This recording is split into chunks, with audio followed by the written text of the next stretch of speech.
as you saw there, this is a video for a split handstand hold. First, let me tell you the purpose of this movement. The purpose of this movement is to allow you to build handstand capacity, taking a little bit of the demands of the full handstand. So let me show you what I mean there. So if you look at the repetition that I do here, what you'll see is that before I touch the, after I touch the wall actually and find that handstand there, my arms are here a little bit at an angle, right? So they're not fully open. They're not in the straighter line, they're a little bit here. That is something that this variation of the handstand is going to allow me, which makes the demands a little bit easier on the arms.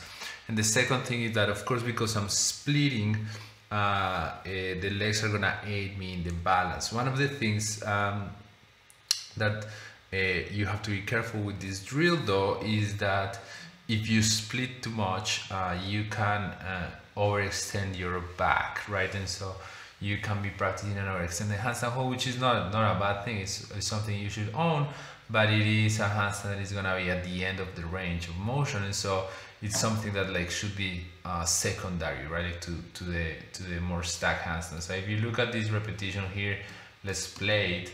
You'll see that I find a moment of balance there, right? So you'll see that I'm pretty stacked. I'm balancing with a little bit of a closer arc and so on.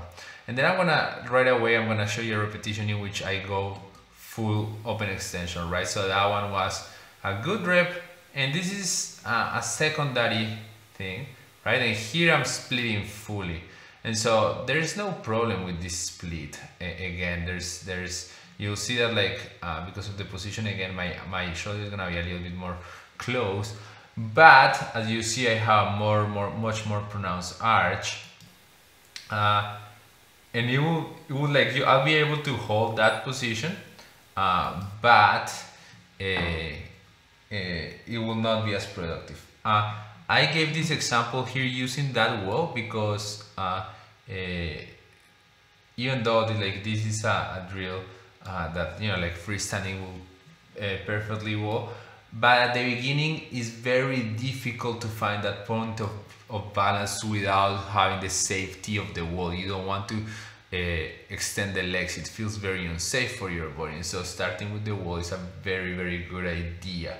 How would you set up yourself? Start some reps by being very close and then progressively walk away from the wall.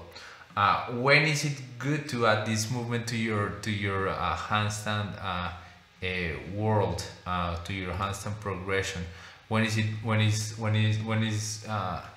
the moment, right? Once you have a tuck handstand, once you not just a jump tuck, right? But once you have a tuck handstand, when you can hold a tuck handstand with control, it doesn't matter how long, as soon as you actually have control and consistency, like that, the amount of time will vary from person to person, but